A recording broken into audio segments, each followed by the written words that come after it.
moment. Does anybody have any questions on that?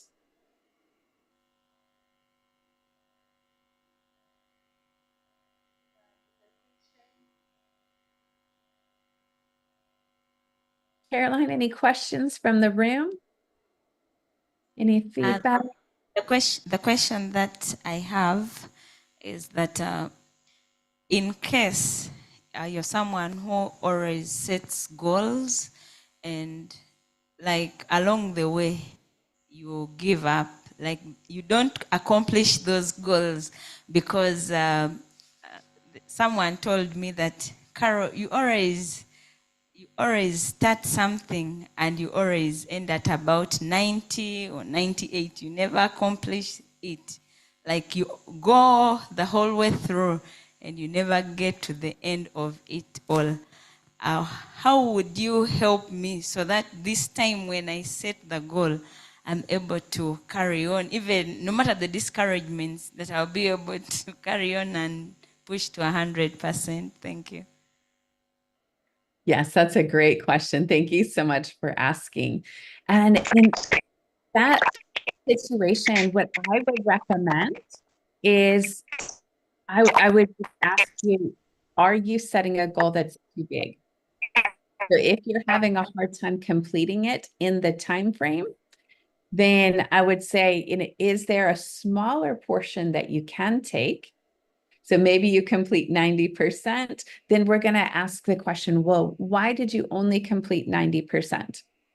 Was it time? Was it priority? Did you get distracted? What was happening? Because there's something else that's going on that you only were able to complete 90%. And so then we want to help you just adjust either change something in your life or change something in your goal so that you can be successful. Does that make sense? Yes, it does. I think usually why I don't complete them is because I get frustrated towards the end. So I just give up because I feel like I've pushed for long and it's not getting through. Yeah. Well, and some of that is the discipline and being able to go on that, saying, okay, what is in my control? Are you looking for a specific outcome, or is there something that you can do to move it forward?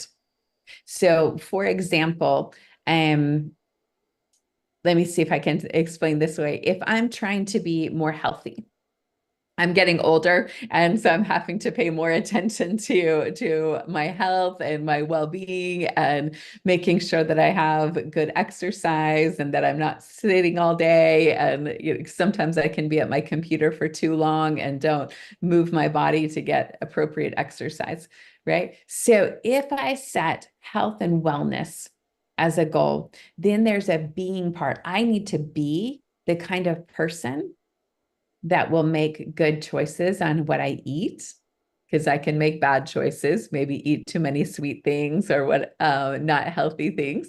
I need to be the kind of person that will make healthy choices about what I eat.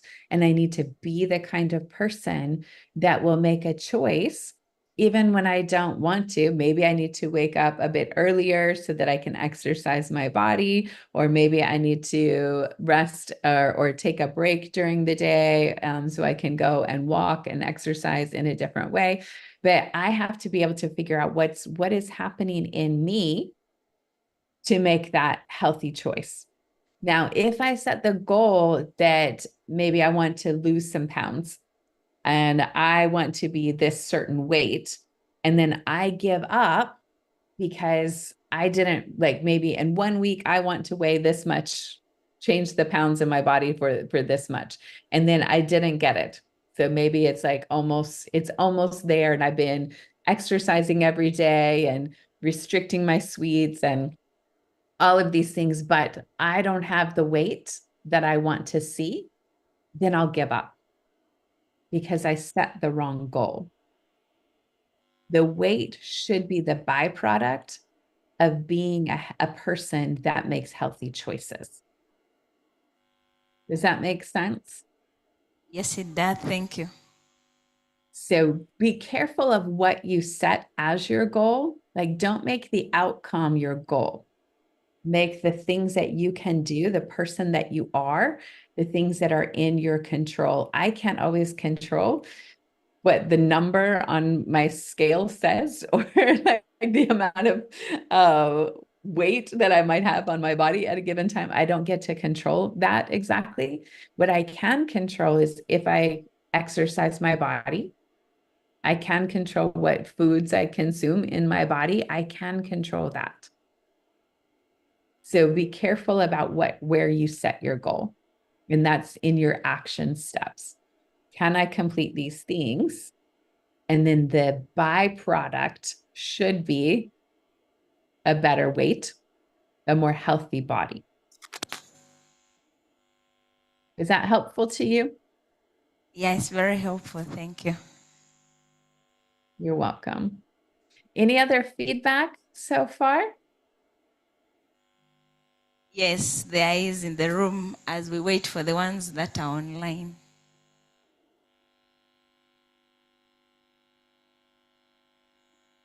Right, thanks, Dr. Genesis. My question is, assuming you have set the goals and perhaps there are two,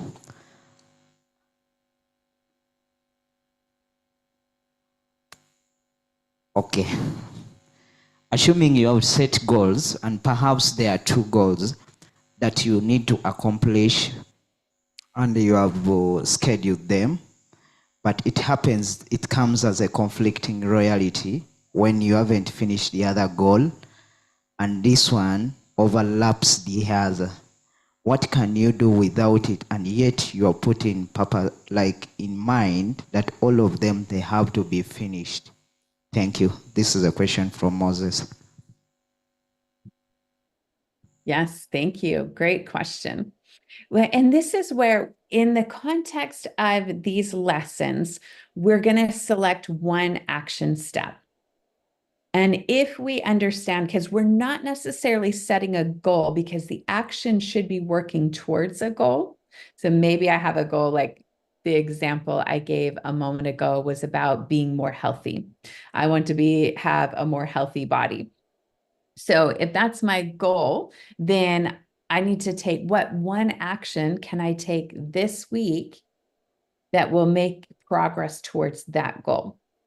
Now, if I have multiple goals, I have multiple goals in my life. Maybe I want to be a healthy person. I have a project that I'm trying to move forward in my workplace.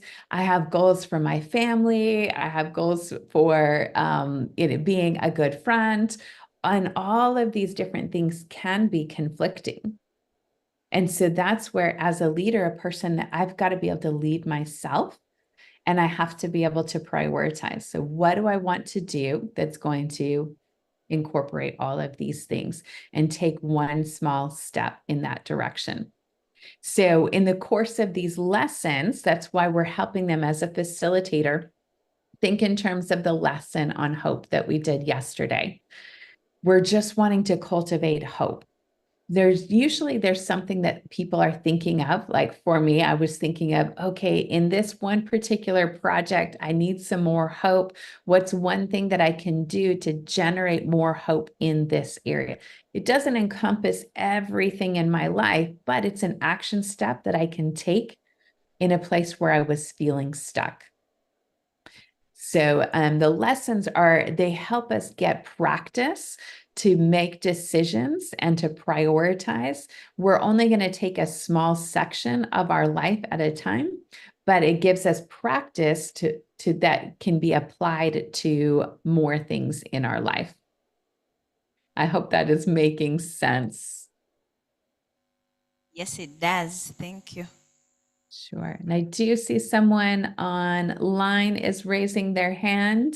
I don't see a name, just someone with TK. E106. Yeah, this is Isaac. I would love to inquire. As we set goals, you realize that sometimes you have a lot of pressure. You have set this goal and you want to accomplish it, but maybe the environment you are in, the people you are with, you are working with, the kind of pressure they are giving you, it is too much. Feel like you can no longer bear with what is going on, and yet through working with them is when you are supposed to achieve that goal. What do you do in the midst of that pressure? Thank you. Great question. And in case I think, let me make sure I heard everything correctly. What I heard you say was that you were asking about if you're in an environment or you set a goal, but you're in an environment and people, the different pressures that you have in your world are making it difficult for you to be able to achieve that goal, or maybe impossible. It's just not going to be able to work out. And like, how do you handle that? Did I hear you correctly? Yes, you did. Okay. So in that situation, first of all, we can give ourselves grace. I think sometimes I know in my own life, I can be very goal focused. That's my natural tendency, is to be very goal focused. And I'll be like, no, I said I was going to do this. And I'll literally try to kill myself to get something accomplished, instead of allowing myself grace and saying, no, I set this as a goal. However, I get to be a whole part person, and I get to think about and make different choices based on the day. Sometimes, and again, I think about when my children were young, a lot of things were, my life revolved a lot around family and young children. I see some of the little ones that are running around in the room today, and thinking about it. Sometimes maybe I would set a goal and then one of my children would get sick. And then my priorities would shift because I needed to take care of my child. And then all of a sudden, I didn't have the time to be able to accomplish the goal. And so in that moment, if I'm not careful, then I will take that on and say, oh, I'll make it like an identity statement and say, I'm a failure because I didn't accomplish the goal. I did this instead, and now I'm not. And that's where I'm saying we need to give ourselves grace, because that's not true. It was not true that I became a failure because I didn't accomplish this goal. That's why I'm saying we want to keep it a no judgment zone, take the pressure off of our shoulders. It's just a learning journey. What did I learn in that process? So I didn't accomplish this goal, but what I learned was that my priority for family, my priority for being the mother that I wanted to be, was more important than this goal. That's a good thing, in my opinion, right? That was good.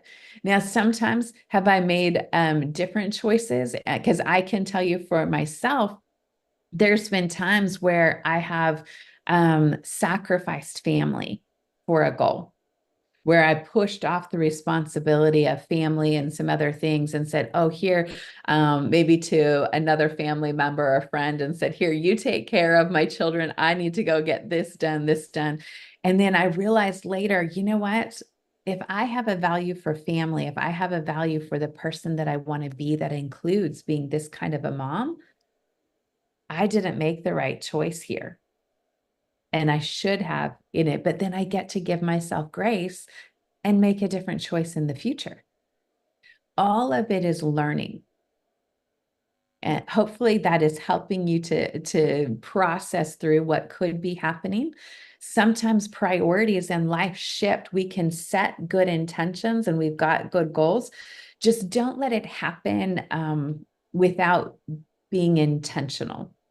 Sometimes what happens is that we just stop thinking about it. We'll set a goal and then we'll forget about it. And we're like, oh no, what happened? And then we don't get any of the learning from it. But if something comes up where we set this goal and say, this is what I want to do, but other priorities come into play, and we make a conscious choice to say, you know what, I'm not going to do this. I'm going to do this instead. That's still okay, because it's a conscious choice. It didn't just happen to you. You're still in charge of the choice that you make. And you're allowed to make a different choice. Is that helpful to you? Sure. Okay. And that's also where we get to, as facilitators, we get to be that grace for others that are in that process and in that journey as well, and help them figure out, well, how did that work for you? Are you happy with the choices that you did make? Do you want to make a different choice? Sometimes they might want to make a different choice. Sometimes they don't. And but that's everybody, that's their journey to go on. And we get to just walk alongside of each other in that journey and model it. Because again, we're going to be the change that we want to see in this world. So I'm going to share my screen one more time and just walk through a couple of things that we talked about. The transformational process. We've spent a little bit of time on that. And I do want to just go over a little bit more about what a facilitator is and what a facilitator is not. So we went through this on Monday, where we talked about a facilitator has been trained, they guide the experience, they've got an open heart, which we've been talking about. What does that open heart and open mind look like? But here's a little bit more information. So first of all, a facilitator is one that challenges themselves and not others. So if you watched my example in our session yesterday, everything I did was talking about me. Here's what I'm going to do. Here's the choices that I'm making. This is what makes sense to me right now in my world. That's my role as the facilitator. I wasn't there to challenge and push and like say, well, you should. Remember, I'm walking alongside someone else. It's also facilitator is someone that's not afraid to share their own life journey. Remember, I shared with you, I've been very open and said, man, I've got some areas that are going well, but I have this one project where I've been feeling stuck. That's me being able to show up in authenticity. I'm not making it up. It's real for me right now. And I'm not scared to share with you and to share with you that I'm not perfect. I'm not some ideal standard up here that has it all 100% figured out. No, I'm a learner with you. And when I am not afraid to share some of my own places where I'm looking to get better with my hope, get better at listening, get better at valuing every person, when I can walk in that with you, then I create a safe space where you feel like it's safe to be able to say, you know what? I need hope in this area of my life. And so that's how we open it up and create a safe space for other people, is we have to go first. A facilitator is someone who loves people and respects their opinion. We're not there to try and change someone's opinion. We're just going to respect their opinion and allow them to go on their own journey of learning. We're going to guide the group and keep the group on track. You could tell that's what I was working hard at doing yesterday, is keeping us all on track and just guiding us through the process one step at a time. We're also going to be a person that encourages participants to take action that are going to lead to personal growth. We just spent lots of time talking about what those action steps look like, and that it's got to be concrete and tangible, something that can be accomplished in that 1 week time period. So not something that's set super far out in the distance, but something that is able to be done very quickly so that they can take action. Now, what a facilitator is not, they're not there to be a coach or a teacher, a counselor, a commentator. The commentator is probably the most difficult piece, because we all, like, the way that our human brain is conditioned is when someone says something, it makes us think of something. That's part of the learning process, which is really beautiful in the way that God designed us. However, as soon as I make a comment out loud, so if Caroline shared something and she was talking yesterday about wanting to study more, and she's done a great job of studying and helping herself grow to where she is today, and she wants to do some more studying. If I started talking about studying and saying, oh, you know what, I've studied this, this, and this, and I love to study too. all of a sudden it stops being about Caroline. And I literally just stole her voice because it will become about me. I didn't mean to do that. That was not my intention. But if we comment on what somebody else is saying, then it becomes about us and not about them. And we want to make sure that we are keeping, that everybody have a space at the table. And we want everybody's voice to be known, to be seen, to be validated.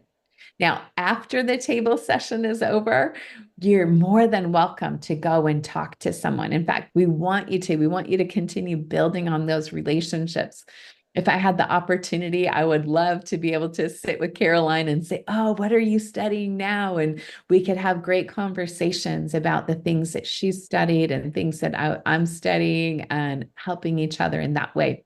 It's just not appropriate in the table session time period, because we want to keep that with them and that our learning stays with us.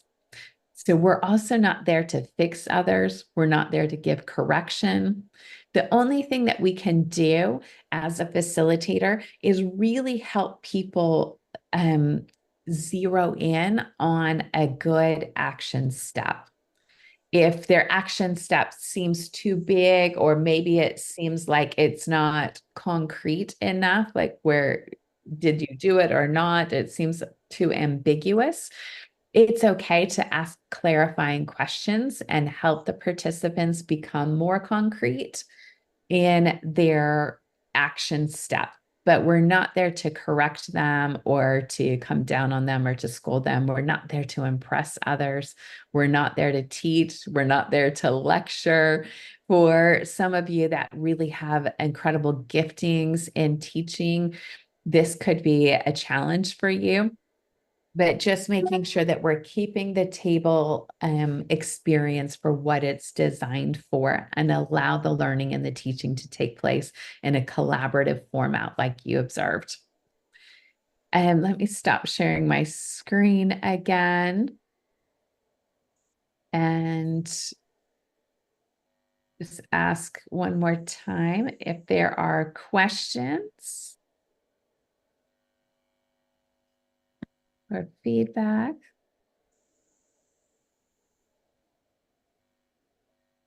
Maybe as the people in the room think about other questions, we can give an opportunity to those who have been online in case they have a question.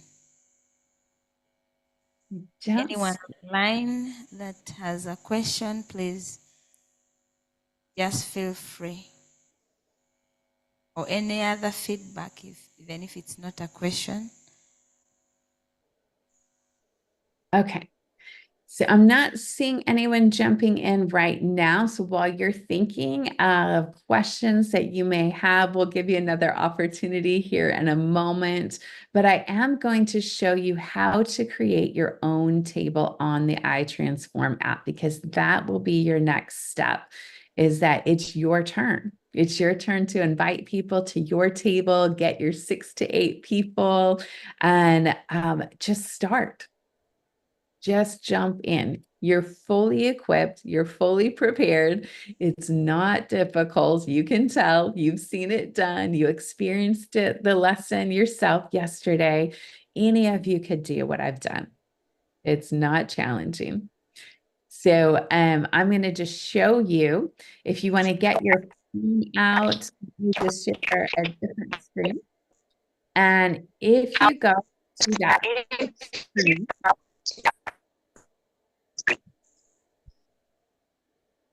you can see your home screen where it says start where you left off. You're on that screen there. It will probably show the hope lesson or the listening lesson right where it says start where you left off, because that's where we left off yesterday. But underneath that section, you'll see a section that says My Tables.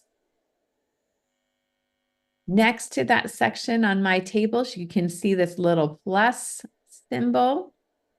And I want you to click that plus symbol for me. And when you click it, you're going to see an option that says create a table or join a table. You all should be able to create a table. So go ahead and hit the button that says create a table. And it might just kind of spin for a minute. You'll see it kind of doing that little circle motion, kind of indicating that the app is thinking about it. Of course, the signals have to go all the way into space and then come back down. I don't know how it all works, but it does. So once you hit that button that says create a table, it will take you to a section that says table details.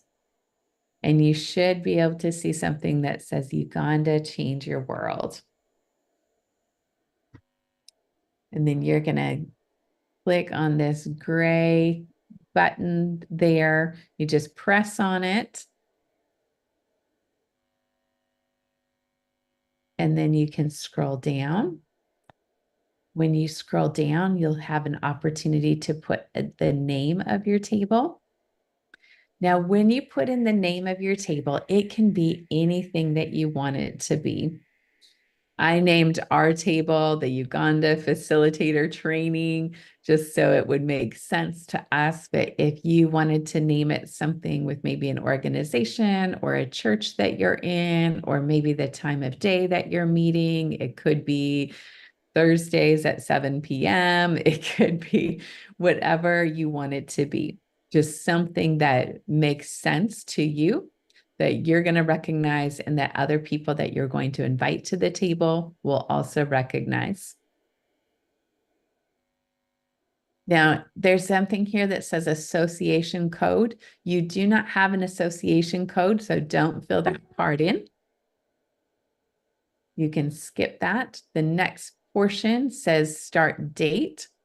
And if you click on that, you can see that it gives you a calendar, and you can just select whichever date you would like to start. If you select today's date, then the content will open for you. If you select a date in the future to start, then the content doesn't unlock until that particular date. So oftentimes I'll just select the date that I'm creating the table so I can get access to everything. But whatever you'd like to do is fine. The next section is meeting frequency. The recommendation is that you meet once per week.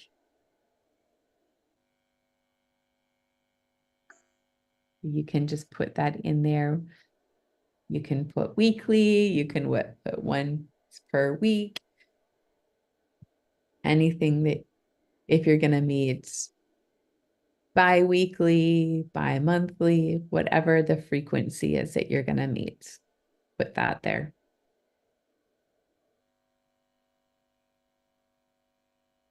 The next section is the location. Now, you do not have to list a location, but if you're going to meet in person, like the call to prayer room, then you could put that there. So everyone knows this is where I'm going to meet you. If you're going to meet virtually, you can actually put a virtual link in there. You don't know yet, you don't have to put any information in right now. You can always come back and edit this information.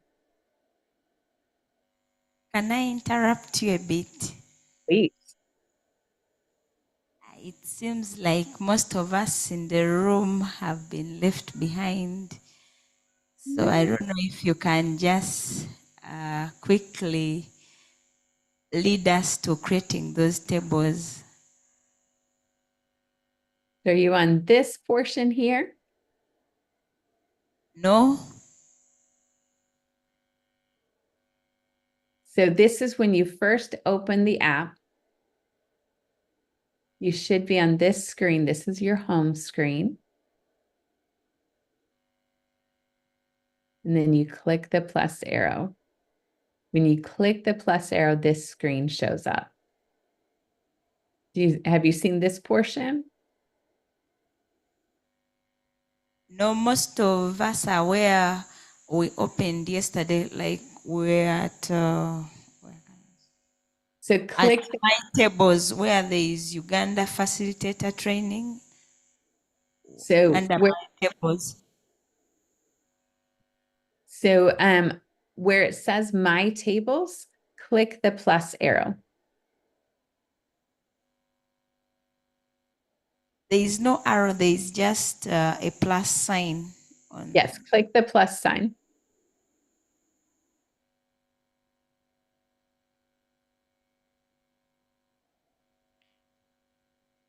On your phone. You don't have a plus sign on your phone. Yeah, we've clicked the plus sign, there is join a table. It says only join a table. It does not give you permission to create a table. No, it doesn't. Okay, I can fix that on my end. Okay, that makes sense. Okay, so this is something that I will fix for all of you. But in the time that we have right now, I see we have about 4 minutes left in our time, so I won't be able to get it all corrected before our time is finished. But what I can do is I will provide these slides for you that have the instructions so that you can then give them to everyone, because you can see you're in the correct place. If it says join a table, that is the exact place that you need to be. And when I fix it on my end and I can send you a message when it's all complete, you'll be able to create the course and then follow the instructions that are laid out here that will then allow you to create the table. All right, thank you very much. So for those who are not in the room, that information will be shared on the WhatsApp platform. Just make sure that you're registered on the WhatsApp platform such that you can be able to access that information. Great. And I will do that. I will have that accomplished probably within the next couple of hours. I'll get with the IT team and make sure that you all can create the table appropriately. And I'll provide you with the slides of the instructions. Thank you very much. Yes. So we have just 2 more minutes left. So in that little bit of remaining time, is there any more questions, any more feedback for me? Was this helpful to you? Thank you, Genesis. This is Robert. And you can read me as Rick. Rick is just a short name of Robert Ikibo Clins. I want to say thank you so much for your time, your facilitation. I have benefited a lot. I can see it's a big difference because I went through the John Maxwell training, the 1 million mandate, but this has greatly inspired me to change my way of doing things on issues of leadership. The first day I took up about 12 points on how you are facilitating, and I've been going through this. It has really transformed me, I can say. I've been sharing with my friends. I lead a team. I work with government. So I lead a team. So I've been sharing with them. The thing that I wanted to ask you today is maybe in case somebody is not able to do exactly this online, is there a way that you can send the materials that we're able to download without necessarily using the online interface, because it is really giving us, some of us at time now, more like there are some old people who are not be able to access internet and use the IT mechanism like the phone. I would just request, if it is possible, you send us materials and maybe like the soft copies, and we are able to move, because we really don't need this spread copy. I want to thank you. Thank you so much, Rick. And I'm so glad that this is adding value to you and that that you're seeing a little bit of the shift and the difference that we've made as an organization, and that you're able to come alongside with us as well, and seeing the value of shifting from the perspective with training, where we're really focused on training during the Million Leader Mandate, and really being able to help empower people in a new way with this new way of transformation, and leading with transformation and coming alongside people. So let me show you something quickly. And I do know that we are at time. So if you need to go ahead and go, please feel free to do so. I did just want to show, if you look at the lesson on hope, the question was about offline. How do we use things offline? If you click on the lesson of hope, and if you look, let me see if my screen's going to show you. On this top left corner, you'll see something that says PDF, and you'll also see a cloud with an arrow on it, a down arrow. If you click on the thing that says PDF, that gives you the version. It gives you the ability to email yourself, or email a PDF document that you can then print and share, and to be able to do the lessons without using the app. Also, if you wanted to be able to, because I do know that in different areas that internet connection it can be a challenge. So if you have a place where you are connected to Wi-Fi, you can hit the down arrow on the cloud icon, and that will download the content onto your phone. And then you don't need Wi-Fi or internet access to be able to access the lessons. It will download it straight to your phone, and then you can go anywhere and still be able to access it without the data. So those are two options for you. My only ask is that when you create your table, and you'll have the instructions on how to do that. And if we need to schedule an additional time once everybody is connected appropriately, we can do that as well. But there's a section on being able to add participants that are not going to use the app. And we just ask that you put their name on the app so that you can still, as a facilitator, take roll. And that way we can keep the attendance and know how many people are participating in the program. So if you're giving them a paper copy, just make sure that you're adding their name onto the app. And so you can take attendance through the app each week.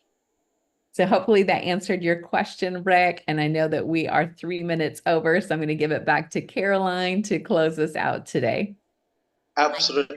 Thank you so much. My pleasure. Just before we close, there's one concern that I don't know whether you can help address. Someone was inquiring whether two facilitators can use the same gadget, like if they have one phone and both of, like they're sharing the phone, is it possible for each of them to log in separately using the same phone, or it's only specific that it's one person who has to use the phone? No, you can create multiple accounts on the same device. So it has a login screen. And so once you create your own login, so Caroline, if you and I wanted to share one phone, you have your login, I have my login. So when it's my turn to use the phone, then I just hit log out for you and I log in with my credentials. And then everything that I'm doing shows up. And then when it's your turn to use the phone, then I just hit log out and then you put in your own credentials. And then your stuff appears. All right. Thank you very much. We are so grateful. I know you have other appointments that you have to attend to, but we are so grateful. I love your smile. It's a great smile. And I appreciate you so much for the teaching. You make the teaching interesting with that smile. I am really blessed with that smile. Yeah, thank you very much for keeping on smiling throughout the session. And I know that with the information that you've given us, it's going to be of great value to us. and it's going to impact not only our lives, but even the lives of those that are near us and even the generations that are coming. I'm going to request you to do one last thing for us. That is just say a prayer before we leave. Thank you. My pleasure. Thank you. Heavenly Father, we just come before you as your children, and we just say thank you. Thank you for being the transformational leader that you are, and that you are always the perfect example for us that we can model and that we can follow in your footsteps. Thank you that you are with us in every step in the journey. And thank you that you are so in love with us and you are so committed to our own personal journey of transformation, and that you care so much about each and every one of us to make us look more and more like you every day. Lord, I just pray for my brothers and sisters in Uganda. I pray that you would just empower them, Father. I just pray that you would just bless them mightily, that you would open doors of access and grant favor and give them wisdom as they continue to multiply value to those that are around them. I pray blessings over their nation. I pray blessings over the generations that are coming. And I just pray that you would give them wisdom and strategies to be able to make their nation and their cities and their communities thrive like never before. I pray that you would just raise them up to be the leaders that you have called them to be, that you would set them in positions of authority, that you would set them in positions of honor and being able to help move conversations and strategies forward in the days and weeks to come. I pray that you would just help us all to walk in your grace, in your humility, to walk alongside one another in a non-judgmental manner, and that we would love well, that we would serve well, and that we would honor and glorify you in all that we do. Pray this in Jesus' name. Amen. Thank you very much. God bless you, all those of you who have been online for the 3 days. We are so grateful. We love you so much. And please, let's continue chatting on the WhatsApp platform. In case you didn't have an opportunity to share anything, an idea or any information, just share it there, and we shall push it to where it's supposed to go. Otherwise, we are so grateful. Have a great evening. God bless you, and have a lovely week.